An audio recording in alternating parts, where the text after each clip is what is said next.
Hey guys, I'm Katie, And I'm Ryan. and this is the list where we're watching IMDb's top 100 greatest movies of all time, and we're letting you know which ones are bucket list movies and which ones are chuck it list movies. Today we are talking about A Place in the Sun. We're on film number 70. Can you believe we've already gone through 30 of the greatest films of all time? I can't. It's actually kind of crazy, especially because movies aren't really my thing. Do you know what I mean? So this isn't something I would have done otherwise. You've watched more movies in the last year than you probably have in all of your life. You're probably right because even as a kid, I didn't like sitting through Disney movies. So this has been a really new experience for me, and how fun to find out late in life that there's something you like and enjoy. So Yes, you're so cultured, like I yogurt, am. like you said before. So we're going over this week A Place in the Sun from 1951, directed by George Stevens. Do you remember the other films that we've seen with George Stevens I do as the not. director? So you're gonna have to tell me. Can I guess You can based on guess. how the movie is? Hmm. Is it stuff that's been on our list? Yeah, of Yeah. course. Okay. Probably the two that feel the closest to this to me are Giant and Shane. Wow. Good job. That's Is that them? exactly the films that he's done so far. I told you I was cultured They now. don't feel they don't feel the same to me Oh though. yeah, they do. Their Mm. romance is disguised as something else. Maybe the fact that Elizabeth Taylor is starring in this one and she also starred in Giant. Maybe that's why they're the same to you. I knew that. I remembered that. So yep, that is exactly why. Well, let's start by giving a little summary. This is a drama based on the 1925 novel An American Tragedy by Theodore Dreiser. I actually ordered the book. Did That you was the really? Amazon package that came yesterday. Yeah, I have it. I ordered it 10 minutes into the movie because I had really, really high hopes just from the first 10-minute like vibe of the movie. I was thinking, oh, I'm going to love this. Mm-hmm. So I ordered the book. After finishing the movie, now I'm like, do I want to read this? I'm going to do it. I'm going to read it. No, do it. It Yeah. books are usually not the same. No, that's true. But yeah, so I did order the book. All right. Well, you have to fill us in on I will. I'll do a little book how report. how it's good in Okay. comparison. Sounds good. But this is a drama based on that book. It tells the story of a working class young man who goes to work for his rich and prestigious uncle and becomes entangled with two women and two worlds. One who works at his uncle's factory and one who is a beautiful, wealthy socialite. As these two worlds begin to collide, he must make a choice between wealth and poverty, truth and lies, prestige and mediocrity, and even life and death. Dum dum It's a dum. really sad movie.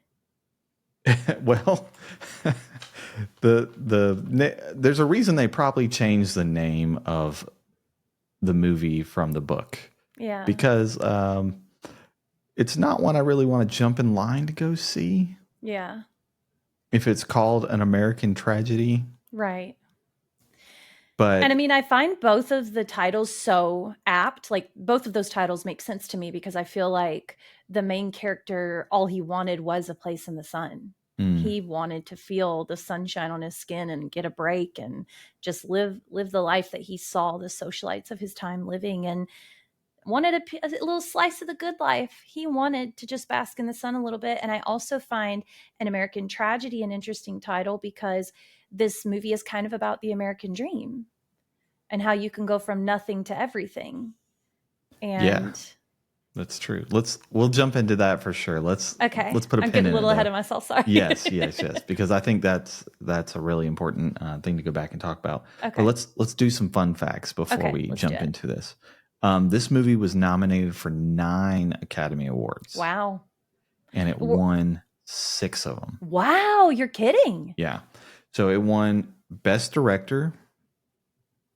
So this would be the second film that George Stevens won Best Director in.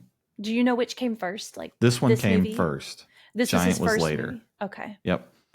Um, Best writing and screenplay, best cinematography for a black and white film. I guess they had a black and white and a color category because it was so new Yeah. back then, and there were so many being made in both. Best costume design for a black and white film, best film editing, and best music. Montgomery Clift actually had a nomination for best actor, and Shelley Winters had best supporting actress nominations, but they did not win. Elizabeth Taylor wasn't nominated at all? She was not. What was the name of the actress who played his other love interest? Is that Shelley Winters? Shelley Winters. Yeah, she absolutely played Alice deserved. Tripp. She deserved that nomination, and I am surprised she didn't win. Wow. I did want to comment on the best costume design. You said it was best costume design for a black and white movie. Mm-hmm. Okay. There was some beautiful costumes. When we were watching this, I was struck in the same way that I was struck watching Rear Window. There were a lot of things that the female lead wore in Rear Window that kind of stole the movie for me. I was taken aback by a lot of them.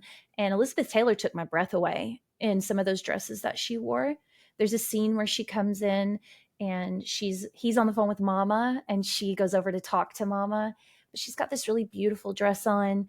And I'm looking at her thinking, have you ever eaten a piece of food in your life? She's so tiny.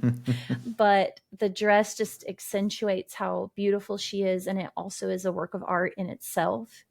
Beautiful. A lot of commentary on their social status. And anyway, I'm glad that they won for that because they deserved it.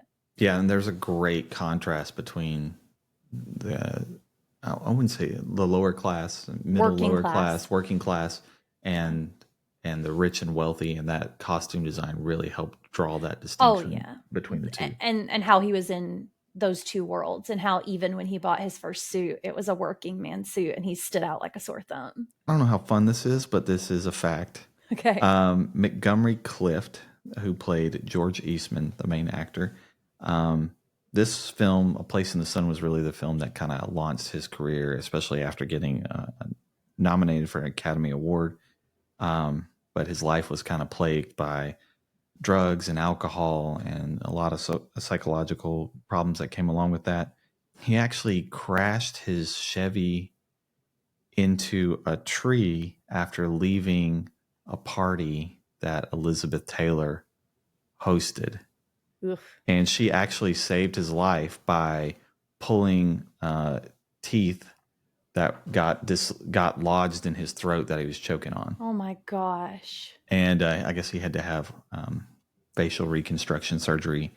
And this happened 1956, just 1 year after her other co-star, James Dean, was tragically killed in 1955, just a year before. Wow. And I remember she was torn up about that. She was a mess over James Dean dying because it was in the last week of filming Giant that it happened. Mm-hmm.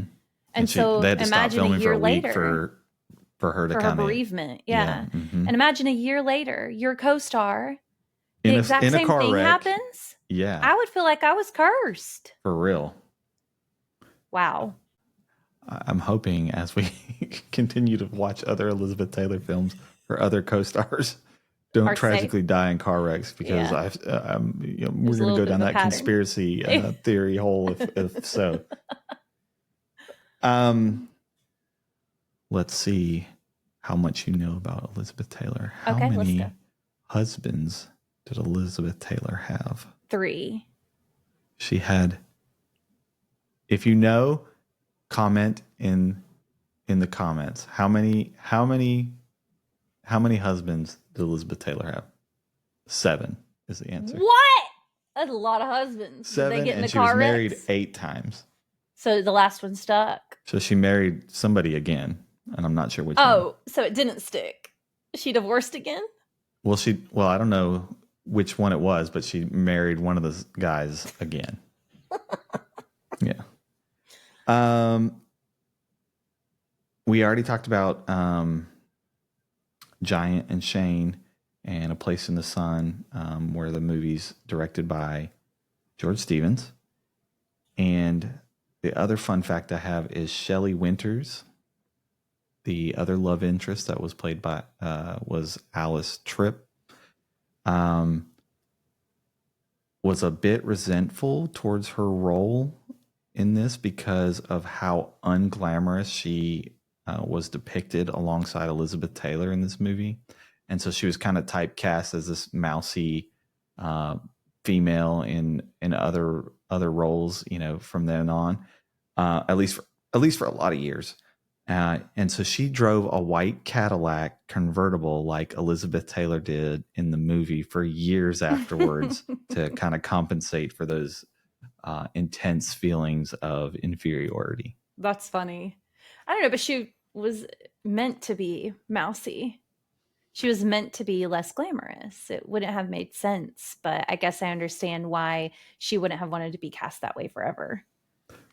Well, yes, I understand. But you're also standing next to Elizabeth Taylor, one of the Who can stand next to Elizabeth Taylor? No wonder the woman was married 7 times. Shelley Winters is not a mousy looking lady in real life either.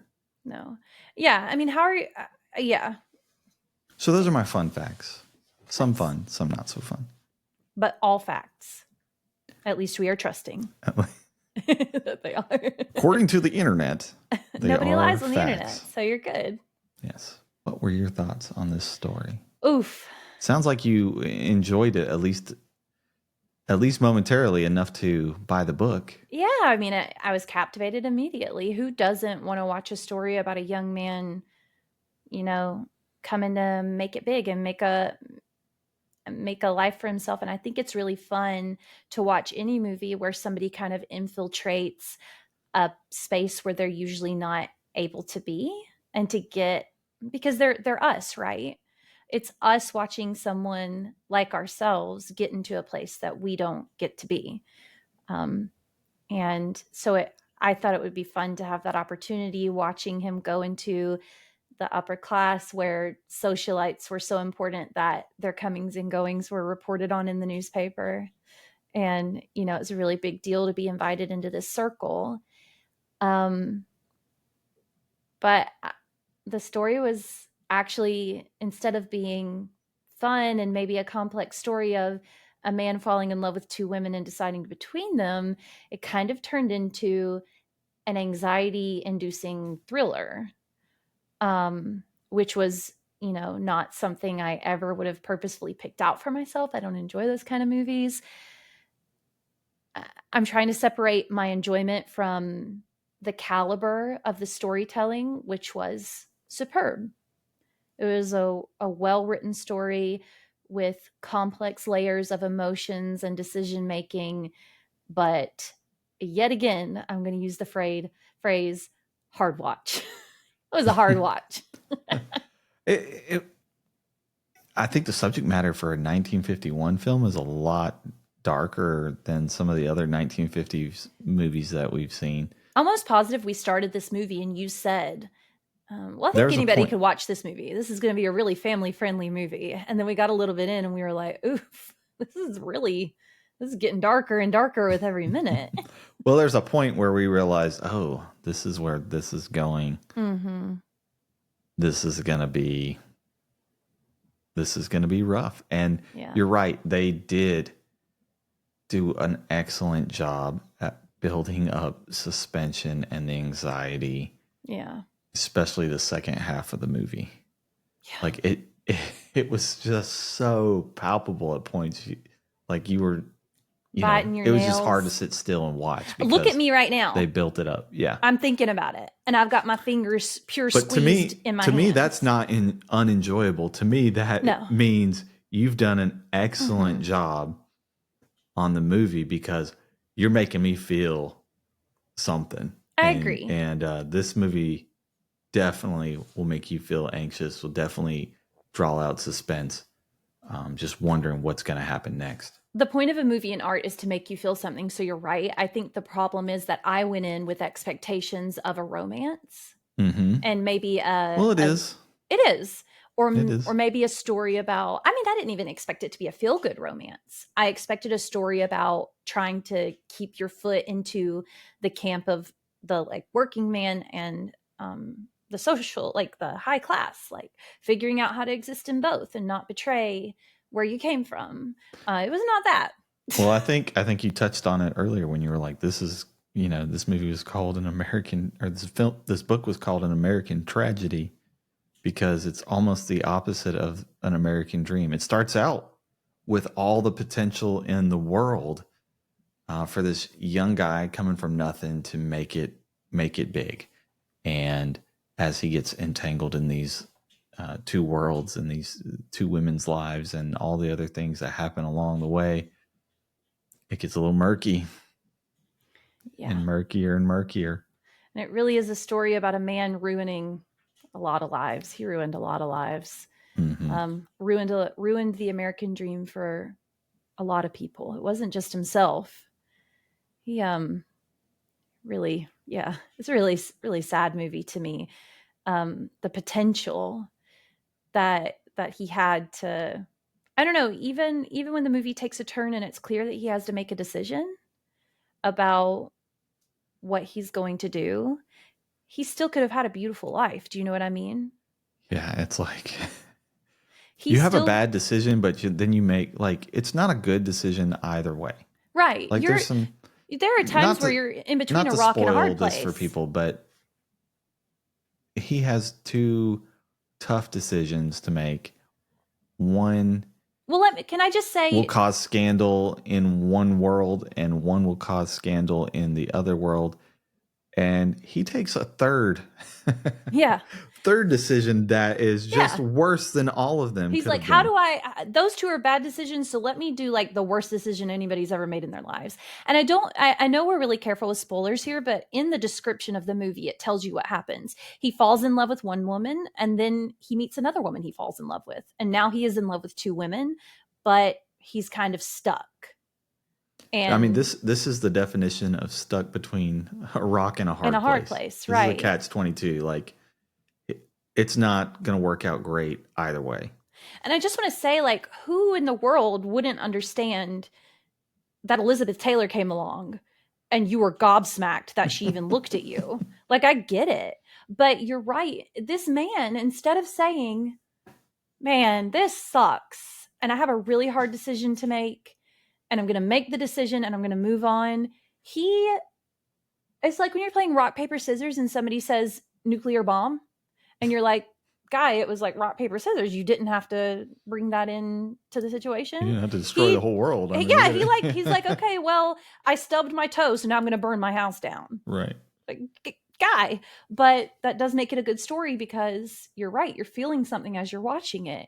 You're watching him have every opportunity in the world and then not knowing what he's going to do from moment to moment. Yeah. And I think what makes it a great story is that it makes sense that someone who came from his background would be like, wait, I never thought I could have this life. I never in my wildest dreams would have imagined that this would have been presented to me.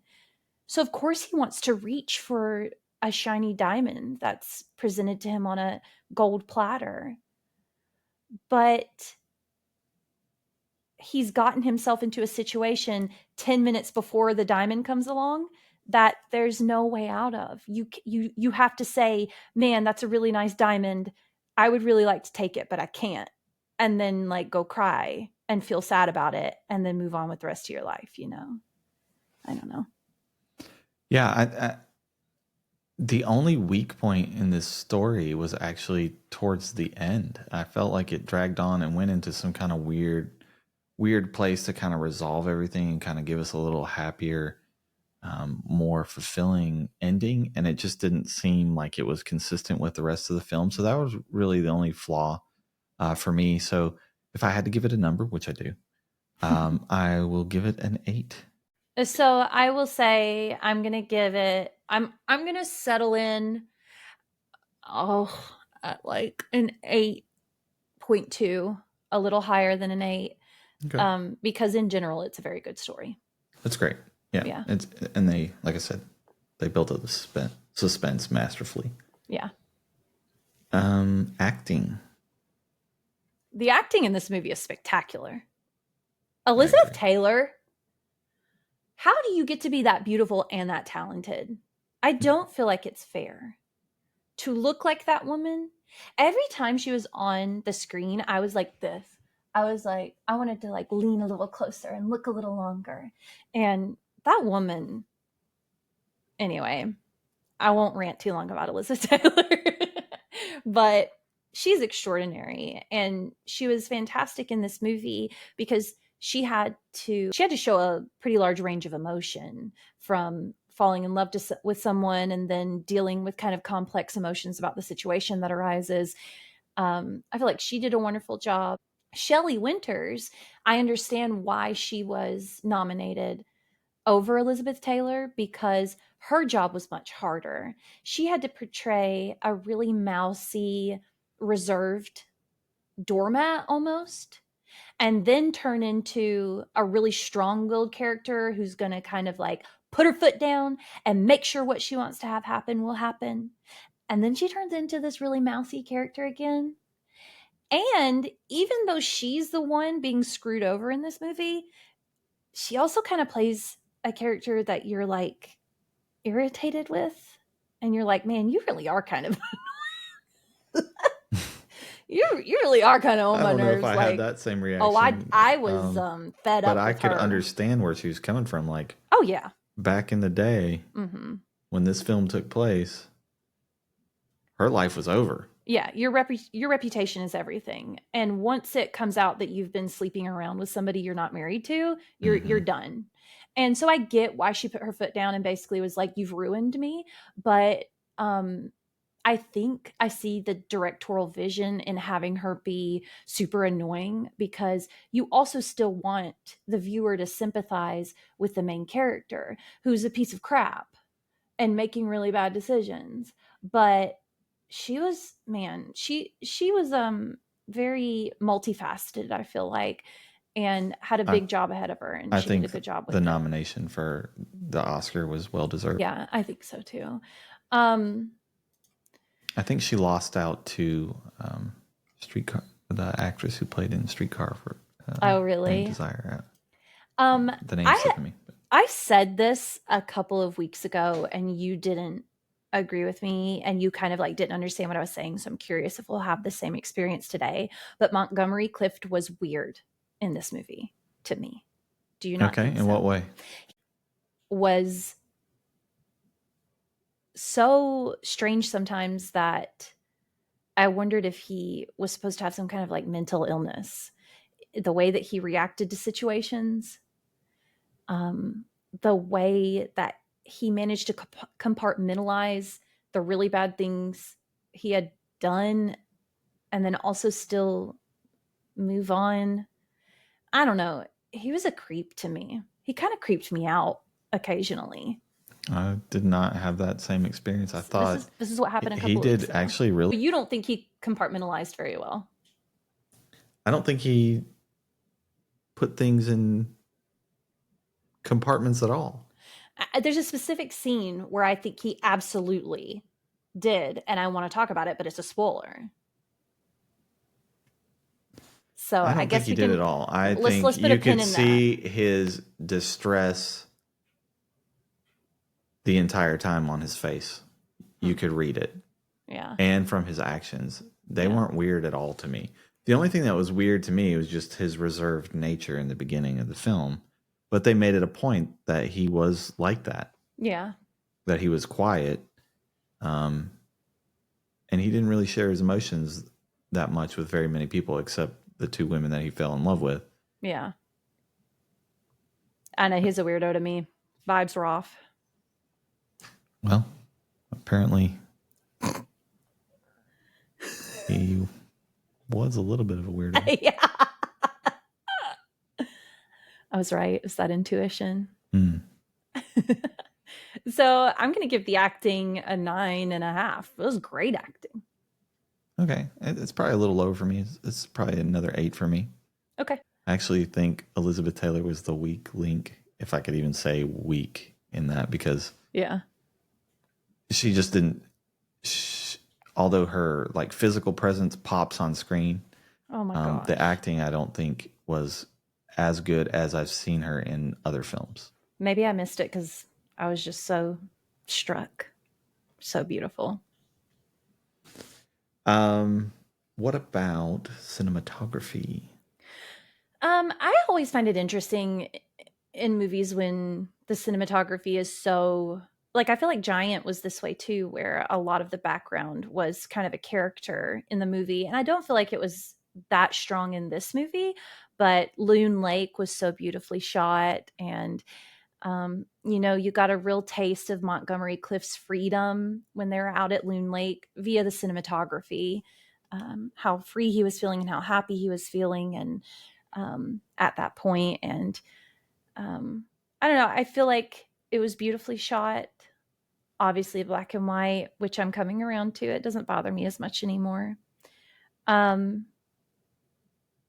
I think I'd probably give the cinematography a 7.5. It was pretty. It wasn't outstanding. Okay.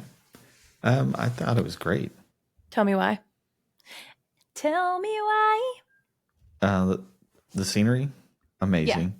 That whole scene where they're in the boat together, where it's just like straight on. I take it back. Yeah. That's an amazing sequence of shots there to me.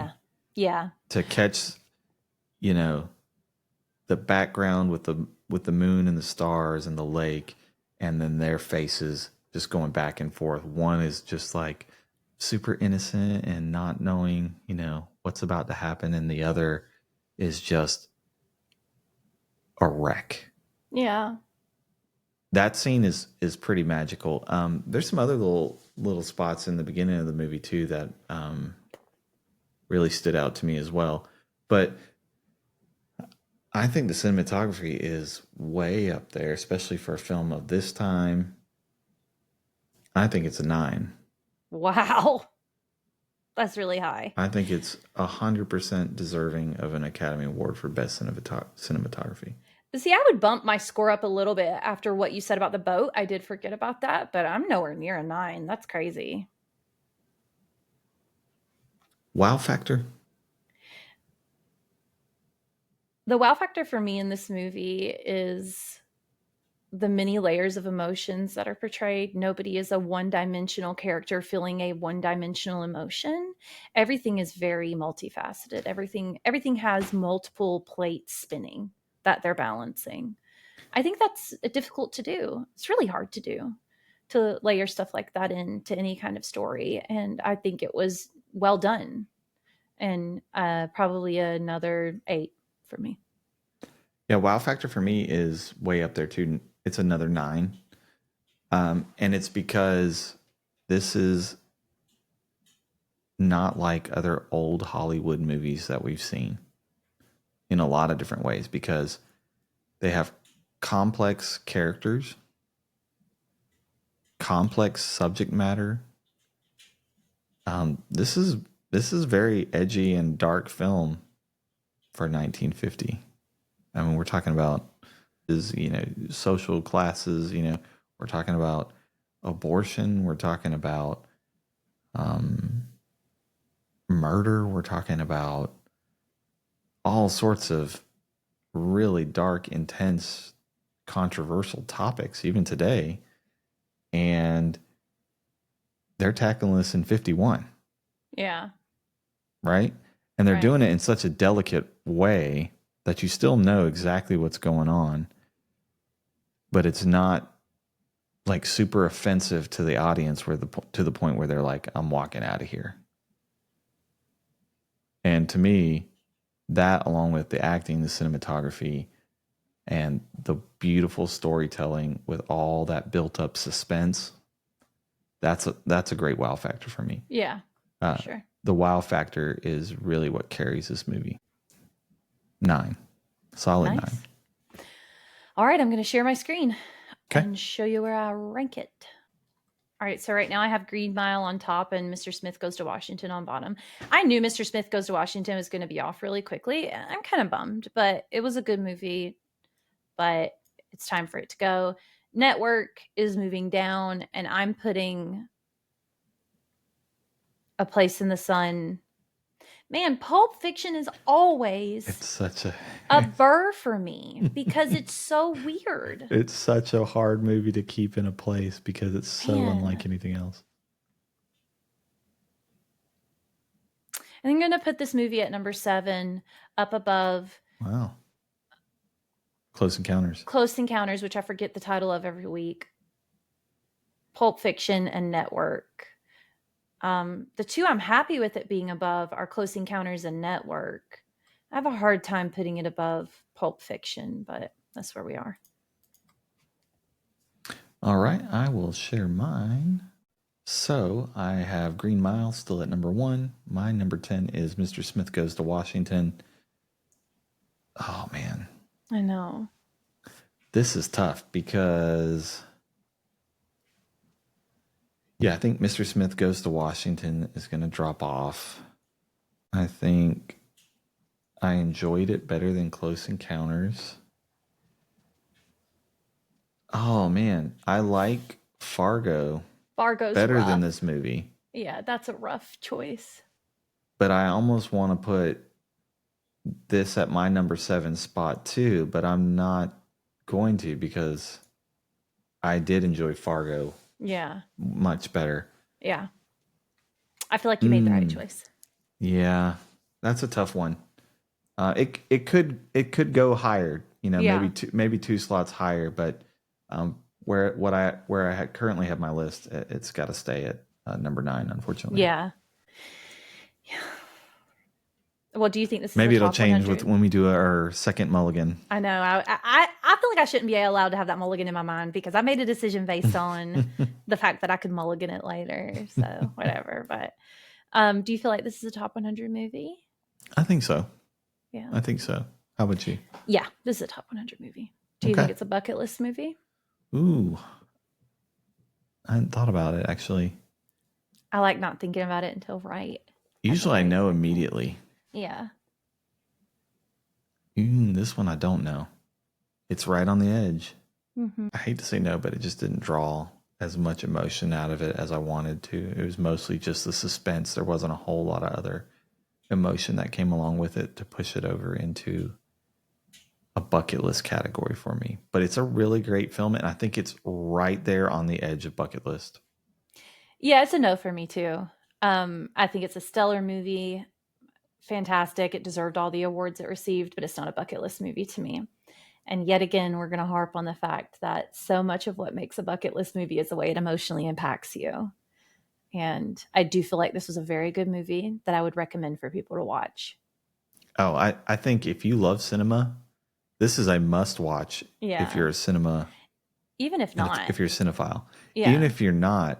If you just like movies. If you like old movies, if you like even... This is great compared to a lot of new movies. Yeah, nowadays. It didn't feel like this is an old movie category movie to me. It was just a good movie.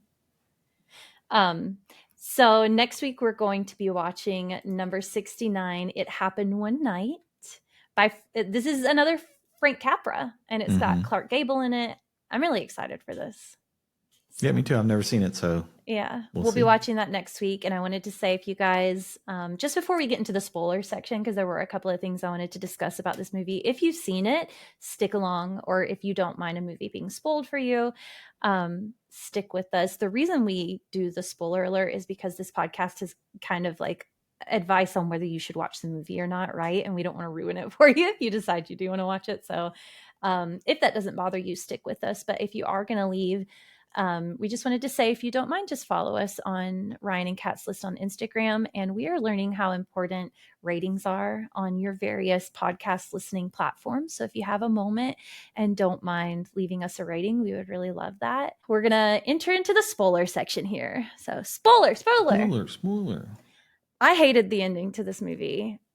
I really was upset with Elizabeth Taylor. So if you're sticking along for the spoiler and you haven't seen the movie, what happens is the main character comes to town to work for his uncle. I don't know that he falls in love with one girl, but he falls for one girl. I think he does. I think he falls for her, and he ends up getting her pregnant. And she's very in his life, in his like stratosphere. He gets her pregnant, but doesn't find that out until he's already met Elizabeth Taylor.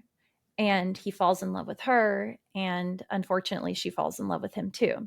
So he has a woman from his class who he's gotten pregnant, And then Elizabeth Taylor, who wouldn't love Elizabeth Taylor? I get it. And he basically is in this position where she can't get an abortion because no one will give one to her. She refuses to leave and like go off to her parents and have the baby, and essentially demands that he marry her. And in the And meantime, she finds out that he's actually dating Elizabeth Taylor at the and same time, threatens to expose him. blow the lid on their entire relationship and Yeah. force his hand into marrying her if he Yes, won't do it willingly. Right. And so he decides, instead of just marrying her or saying, tell everybody that he's going to kill her. Why is this where the brain goes? I mean, I've said this every time we've watched anything. Don't kill me. Like, just leave me. But I totally get that at this point in time, it's not the same situation. If someone's going to have a baby out of wedlock, your life is over and ruined. Your life is ruined. The baby's life is ruined. There's no, oh, well, my husband and I decided not to get married. I get that it's not like that. But I feel like he didn't have to go straight to murder, you know? And I thought, though, the way that they presented the plot and the things that happened, the breadcrumbs. Oh, she that can't they swim. led you there like in a very logical Yeah. way to that, Right. like, and you realized along with the character that that's what he was going to do. Yeah. Yeah. You knew that that's what he was going to do. You called it as you before I realize did. that, you're like, oh no, Please don't do this. no, don't do. Oh no, this is how you're going to do it. No, and so she can't swim, and she calls him and says, you're going to marry me. And he's like, okay, don't say anything to anybody. Let's go have a nice day together before we get married. And he takes her out on a boat. They get on the boat, and he realizes he can't do it. He's not going to be able to kill her. And you're so relieved. And then she stands up to hug him in the boat, and the boat tips over and she dies. He's already been planning to kill her, so he's given a fake name at the boat rental place, and he's lied about where he is to his friends, so he can't run off and say, oh crap, this accident happened, because it will look very suspicious.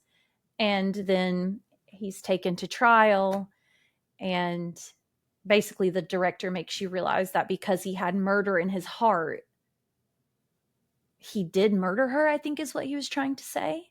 Like the fact that he wanted to murder her and took her out there, even if he didn't flip the boat himself, murderous intent was enough to make him a murderer in the director's eyes. I understand.